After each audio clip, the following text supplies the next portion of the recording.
I want to speak about the moments that came there to break me and not necessarily came there to break me. They were dark. They were very, very dark, but they gave me enlightenment. And that one of those moments, that's when I walked to work. And the darkest time it was, the lowest time when I came to Ireland first. I couldn't speak language properly. I left quite a good job. I left my friends, no family, nobody to support you. Absolutely, you get nowhere. Or anywhere you go, there is a cul-de-sac. Anywhere you go, you just met up with, people don't understand you. The closest person in my life was my son, and I left him.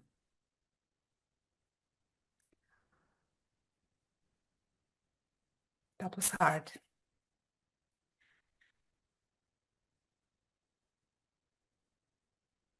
I came to beside Coca-Cola factory, there was a big billboard. There was no loose. There was no loose at the time. There was a huge big billboard, and it was like a blind thing. I was walking to work and I was so low. And the traffic light, you need to press the button for the traffic light. And I pressed the button and I raised my eyes to see the light, obviously, to cross the road to work. The slot changed on a big billboard and this big black screen with the black stuff on it, with the harp, and it says believe. So that very dark moment will always stay with me. Wow. Wow. Yes. I am very grateful that you went there. Yeah. I'm very grateful that you went there because I said to you before we started recording, Angela, that your journey will help somebody.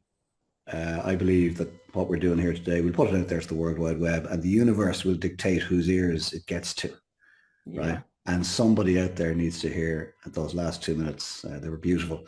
Sorry that you went through it, but you did go through it. You survived it. You've thrived since, and you're helping lots of people. So thank you for sharing that. Right, bring us back up. A highlight, a moment in your life where you said, "Okay." A highlight.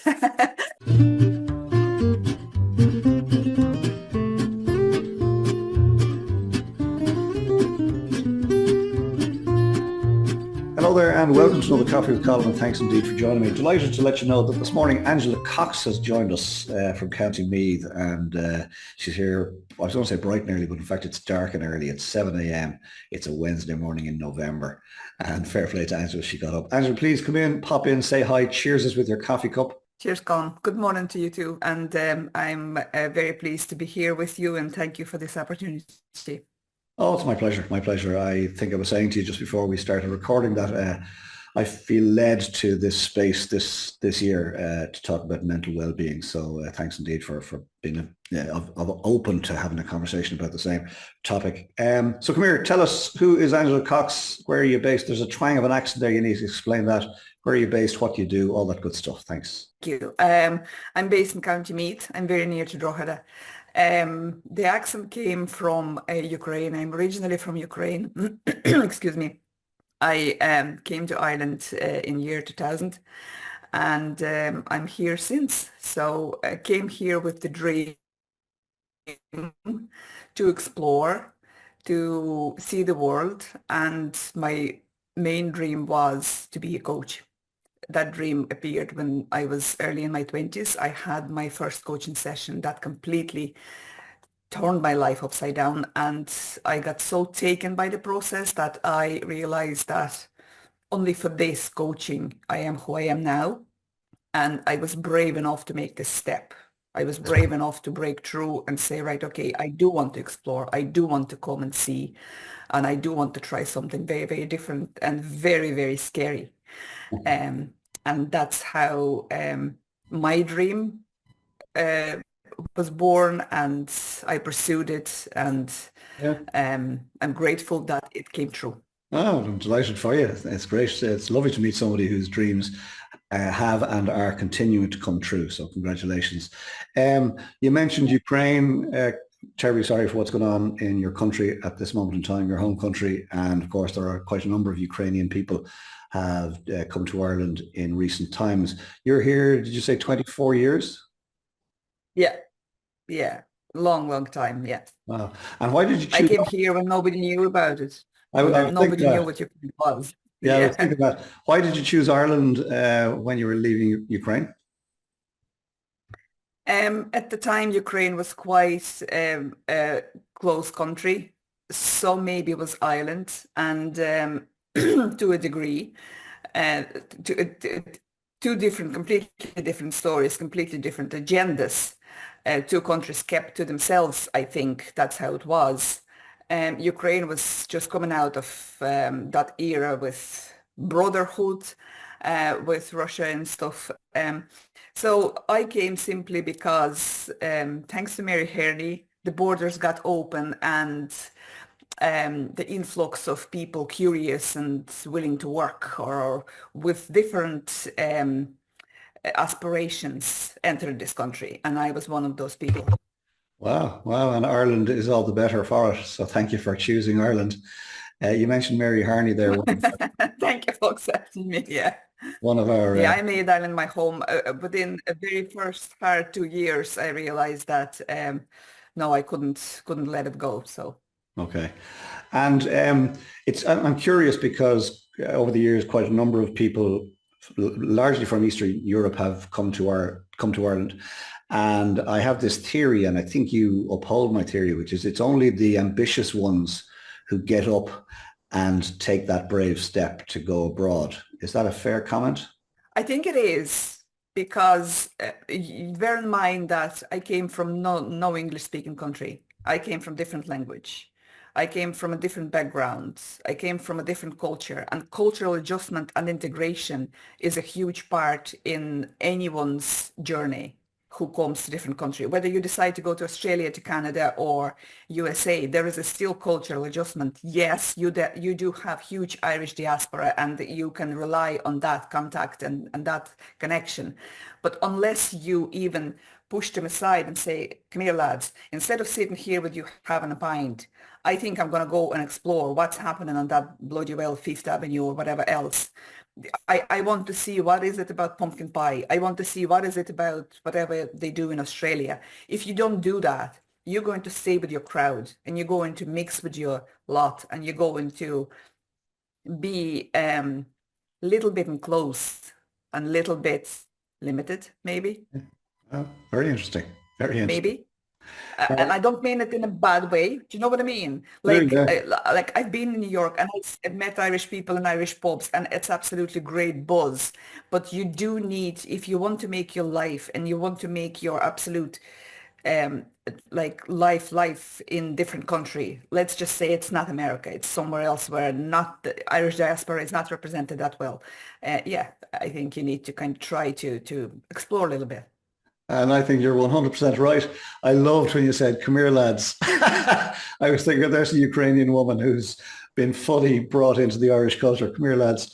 So come here, you. um, fascinating, fascinating insight. And I love it. I absolutely love it. Two things come to mind. Number one is there couldn't have been much of a Ukrainian diaspora here in Ireland when you came here. None whatsoever. I was working I actually left my managerial position. I had a managerial position in an IT company, and I had my small IT business for myself on not on the side as such, but like in parallel. And I left it all, and I came here to work an absolute like on the production line in Dell, and girls were sitting around me like when I was always like conscious eater and whatever else, and if I'm not particularly hungry or nervous trying to get into a new environment, I would eat whatever is comfortable for me. That would be something like a piece of carrot and apple and something. And I would sit at lunch and have my carrot and apple and cup of tea, and all Irish girls would sit around me with crisps and banana sandwiches looking at me and said, look, Siobhan, look what she's eating. They'd be asking me all these questions, and yeah, it was fun. It was fun, and it was challenging in a way. But now I look at it, it's a great laugh. It's wonderful. It's absolutely wonderful. Crisp sandwiches, banana sandwiches. I know. I've been that person. Come here. Go back. Can you take us back to Ukraine? Would you mind? What was school like for you? School was, I suppose, different because it was a little bit different era and it's a different upbringing. Yeah, my mother was a teacher, and she was my teacher for primary bit of it. And I suppose that what gave me an incentive to start exploring, because we lived in the matriarch and in a very, very strict upbringing where the rules are set not to break.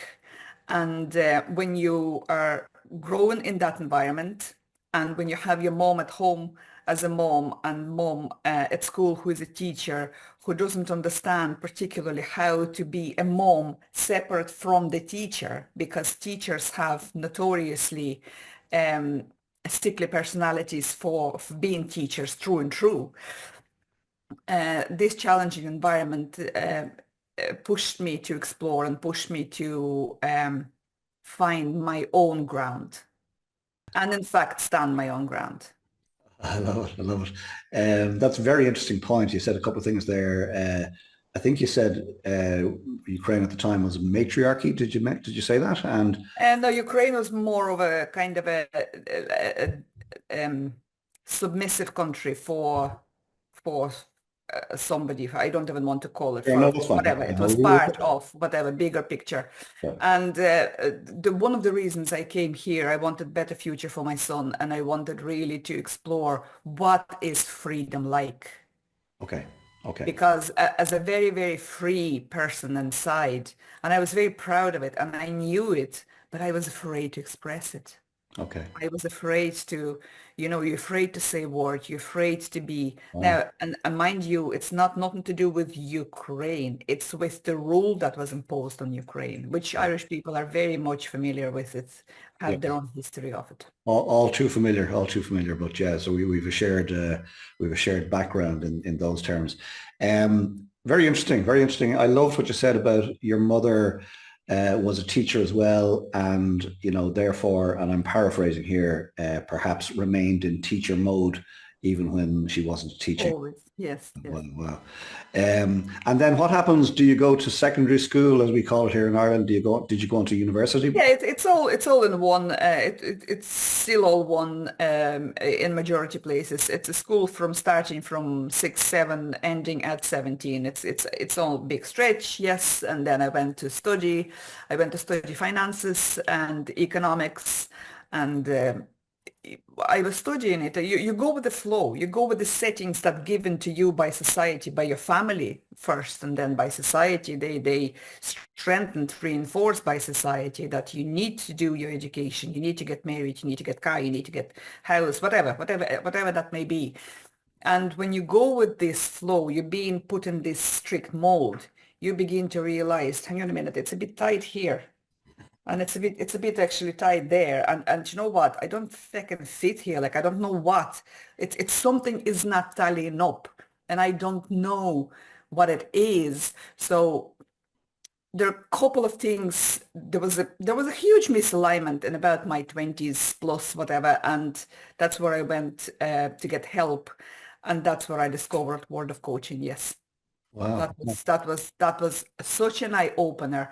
I turned from very, very, high achiever who is really high and almost cocky about their A student things, who suddenly realizes that it's not worth anything if you can't stand up for yourself, if you're not clear about what you want to do, if you're completely submissive and you're led by anyone.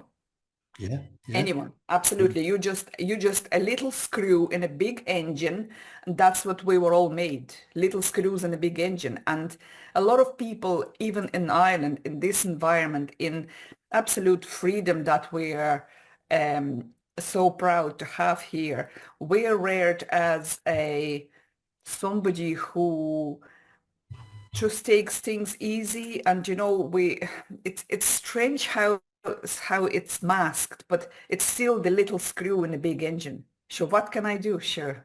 Yeah, that's government. What can I do? You know what I mean? I So do, I what can do. I? You said something there. I'm thoroughly enjoying the conversation, by the way. Thank you for taking the time out and for being open to explore it wherever it goes. Okay. So you said a number of things. You painted an amazing picture of you on a production line and going to the canteen and eating your carrot and apple.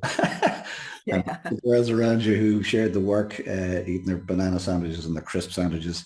But you were always different. This is the point I'm getting to. It's very clear now that you were, and I loved what you're saying. It was a bit tight here, and it's a bit tight there, and I could see you straining at the leash. Yeah. Not many people are like that in the scheme of things. You and I think, as coaches, would love more people to be like that, to recognize Yeah. they're straining at a leash and they need to do something about it. Is that fair? Embrace being a black sheep. Absolutely. Absolutely.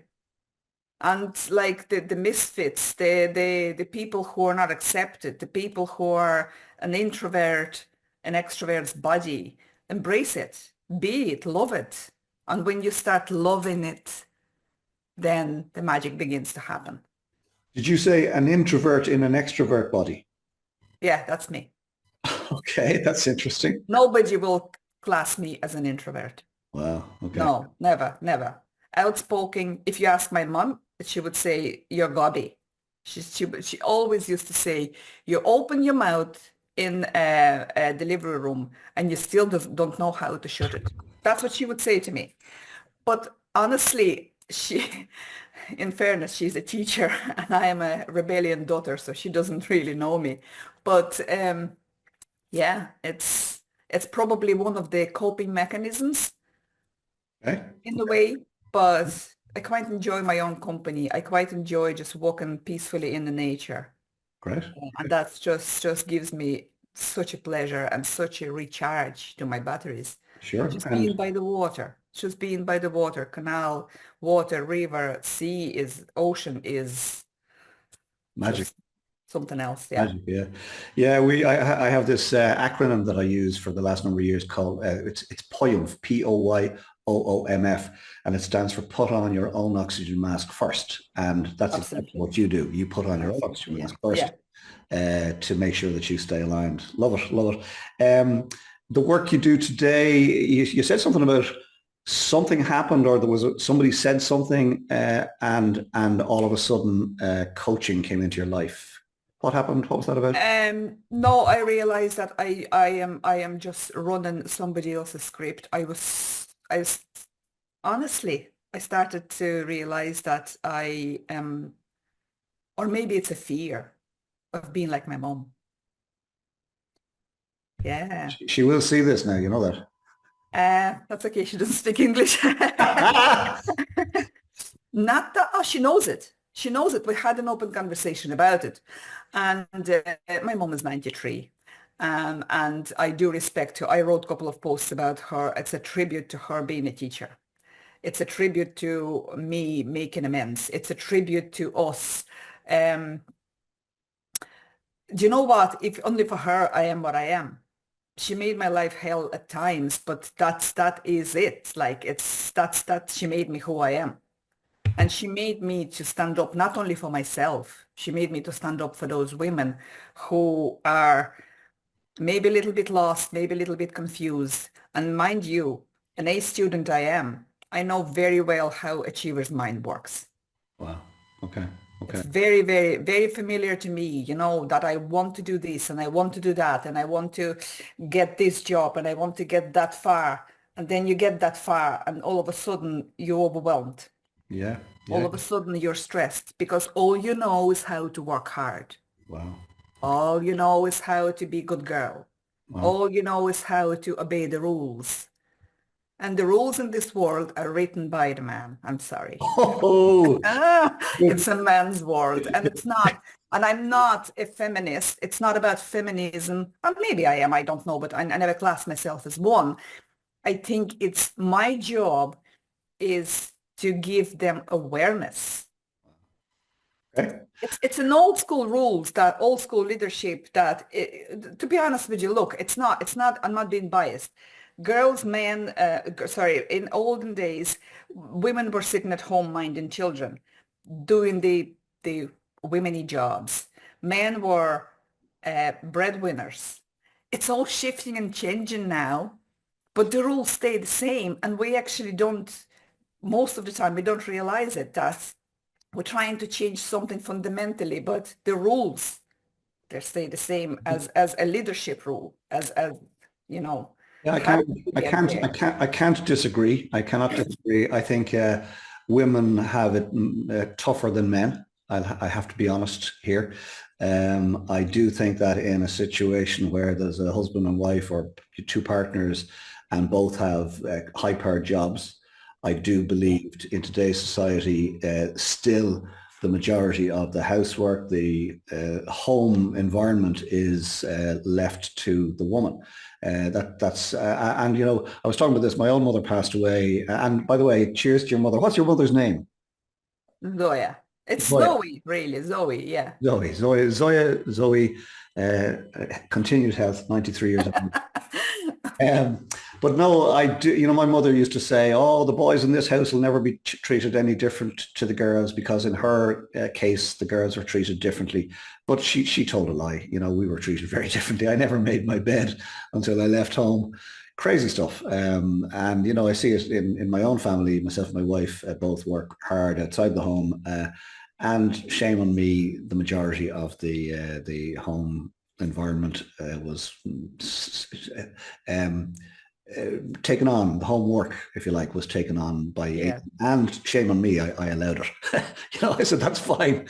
So I get it. I'm curious again about your trajectory. So you're in school in Ukraine, you study finance, you're an A student, you come to Ireland where you don't speak the language, you get a production line job, and then you ended up in finance, in high finance in the corporate world. How did that happen? Yeah, I was staying with the company as long as I had to stay. When I realized in Ireland, first year was make or break, first 2 years really. And I realized that I need to work hard in the way of to learn the language, to become part of it. I clearly remember walking to work. I had to walk to work. Now I didn't have to, but I couldn't figure out all this different traffic. The world kind of turned the other way around. And there were a couple of buses, so I had to get up way too early. So I couldn't figure all that out with all the language and everything. So I walked from Templeogue to Bluebell, some distance, right? Um, and I realized that the language, I just have to master it. It's just that's what I really wanted to express myself, simply because I wanted to be understood, not just on a basic level. I wanted to be understood on a deep level, to be able to open up my personality and have it's just an open, relaxed conversation with somebody. So I was staying in that job for whatever matter of time, whatever, however long I need to stay there. And then I started moving up and getting corporate jobs. And as it happens, yeah, I worked for big multinational companies, so it kind of developed really quickly then. Now, when you look back, it seems like years dragged, but it's not really. As soon as I left that environment, I just went to an agency and I got my job, and that's how it all developed. Yeah. Very important word there, environment. Yeah. Right, and you've said it on several occasions so far, Angela. You've said, you know, you left your environment.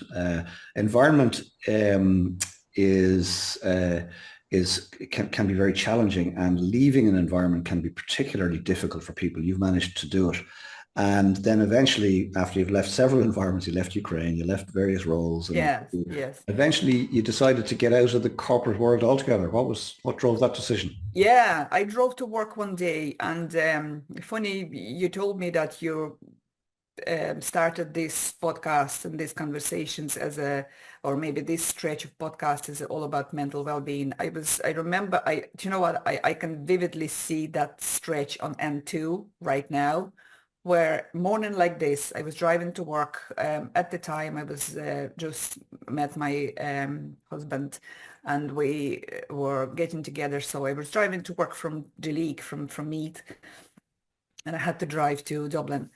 And on that stretch, I realize sometimes that, you go into the stage where you got from A to B and you don't know how, Jesus, how did I get here? Am I here already? Is it M50 already? That was fine. I never kind of paid attention to it. I put it down to tiredness. And then one morning I was driving and it was dark. I was very down with all what was happening in my life. As funny enough, I'm witnessing my own words now. It was a bit tight everywhere, everywhere. It was tight everywhere. And at that stage, I knew exactly what the tightness was because the dream wasn't getting anywhere. And I said, right, I'm getting paid this much to give up my dream. And I said, right, am I stupid or am I that scared? And I was scared. Amazing. I was scared.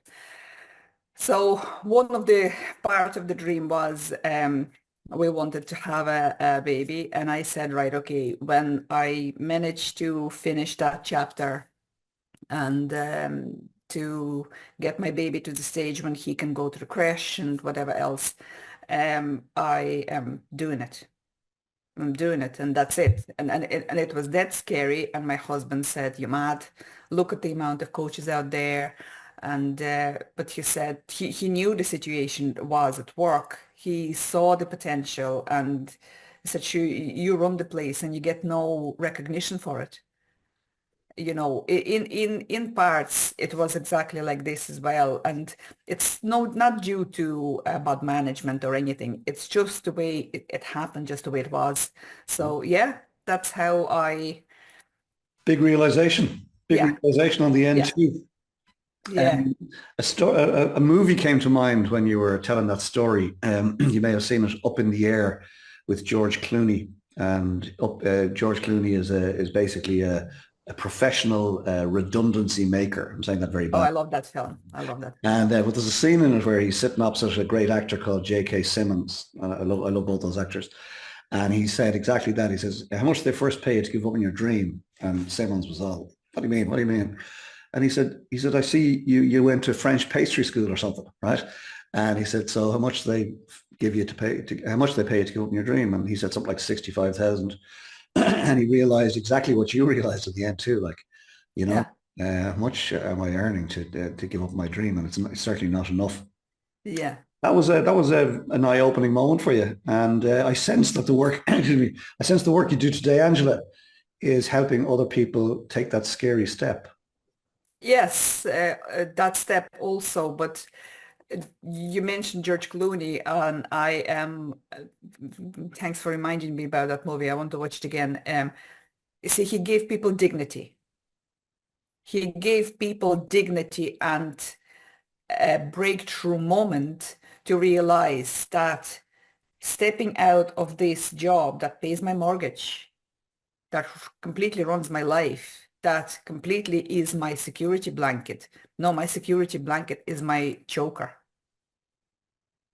I need to leave that and to give people courage to step out of the job that is your security and to break through the wall that my security blanket is actually killing me. Wow. I've heard of it referred to as a fur-lined mousetrap, right?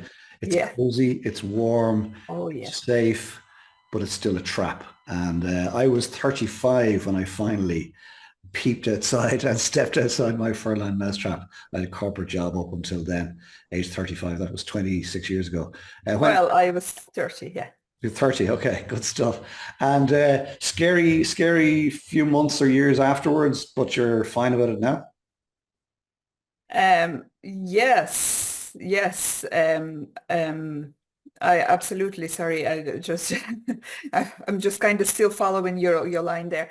Um, yes, the in contrary to that scare mode and to that absolute fear that kind of eats you up, my solution to it is action. You just need to take action, one step at a time, one step at a time. Action precedes everything for sure, for sure, for sure. Yeah. And but can you remember the day that you left the corporate job? How did that feel for you when you woke up the first Monday morning and realized there was no paycheck coming at the end of the month? It was quite different in a way that when I left that job going to maternity leave, I knew I'll not be back. Now it's that knowing that is so deep that you kind of have to rummage for it, look for it. It wasn't like as if I planned it, but when I said my goodbyes, I said that next hello will be in under my own rule, if you like. It'll be me. Yeah, but at the time I didn't kind of know it, so I went on maternity leave, and the more I was getting into it, the more I tried to come to terms, right? Okay, I have to. I worked so hard, and I made such a huge effort to get to where I am now, and now I have to give this child to somebody else to mind, and to go and work for somebody else who I know I will feel again tight in that place. Okay. Wow. Wow. So I said, no, no, no, that's it. It has to be just me and doing my own thing, and enough of being scared, enough of hiding behind jobs and titles Yeah. and by paychecks and everything. So yeah, that's But go how. you, go you. You must acknowledge and accept the praise, if you like that. It's a very brave thing to do. So congratulations. Thank Well you very well much. done you. And now the work you do today is helping other people take those steps. In particular, women. I think. Do you work a lot? Women, yeah, yeah, yeah. It's just it's something I said there, and I want to repeat it again. It's more of a, I feel like initial plea, it's to stand up for women, but it's really to support and to raise that awareness about what your abilities are. And that's what my company called Your Ability. So to see your power, to see your identity, to see you from a different angle not versus, and to see your environment.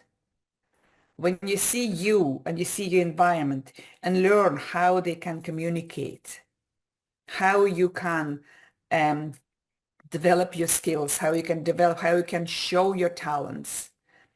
And even if you don't want to show your talents, how you want your talents to open up and to enjoy your talents. So really that's what I help women. I support women in career growth, obviously, in just getting that strength, getting that self-belief, getting that I can do this. It's really what we speak about. It's just stepping out from one place to another. And sometimes it can be very scary. And sometimes, most of the time, it's so uncomfortable where we are. And we know we need to make that step, but we can stay in that place for years. I kept my dream kind of simmering or under the blanket of comfortable blanket for 25 years. Mm. And if you look back, it's just went like that. Yeah. Well, So yeah, it's very, very easy to allow time to slip. yeah. I think you and I, perhaps, if we reflect on our own journeys where we both left the corporate job, the comfort blanket, the furlough mousetrap, whatever you call it. For me, it was a very scary time. For you, it was also scary, but Very. I think both of us would agree it's worth it. Yeah, it's absolutely, yeah. 100% worth it. 100% worth it. Yeah. Tell me, I'm conscious we could stay chatting all day, which would be lovely, but we both have other things to do, so we won't this time round. But can I just maybe ask two questions? if I Yes, may, just please. to bring our conversation to chat to a close, I should say, a particularly tough time back sometime in your past that you're willing to share and what it was and what you did about it. And then we'll follow that with a very positive one, a highlight in your life. Of course, there are many. And I think if I think of dark moments, I think there are two kinds of them. There are many kinds of them, but I can see now clearly there are two kinds of them. There are ones that come and um, they're really dark. They really bend you, they break you, and you process them for years to come. So at the time when you're in the eye of the storm, you don't realize that everything is there for the purpose, for the bigger reason, whatever. We can't comprehend it, obviously, at the time, especially. But I want to speak about the moments that came there to break me and not necessarily came there to break me. They were dark. They were very, very dark, but they gave me enlightenment. And that one of those moments, that's when I walked to work. And the darkest time it was, the lowest time when I came to Ireland first. I couldn't speak language properly. I left quite a good job. I left my friends, no family, nobody to support you. Absolutely, you get nowhere. Or anywhere you go, there is a cul-de-sac. Anywhere you go, you just met up with, people don't understand you. The closest person in my life was my son, and I left him.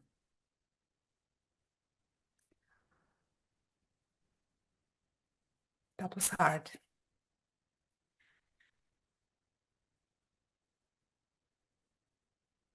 I came to beside Coca-Cola factory, there was a big billboard. There was no loose. There was no loose at the time. There was a huge big billboard, and it was like a blind thing. I was walking to work and I was so low. And the traffic light, you need to press the button for the traffic light. And I pressed the button and I raised my eyes to see the light, obviously, to cross the road to work.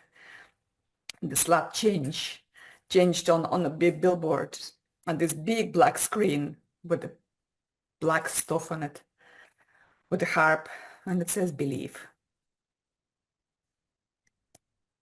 So that very dark moment will always stay with me. Wow. Wow. Yes. I am very grateful that you went there. I'm Yeah. very grateful that you went there because I said to you before we started recording, Angela, that your journey will help somebody.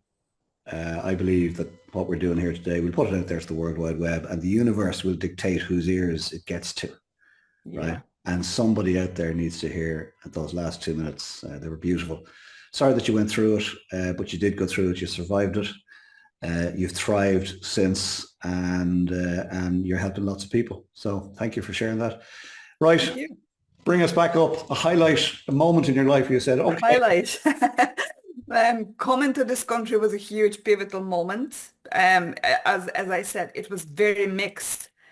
But if you think of it, I don't know, for me, it was huge, huge.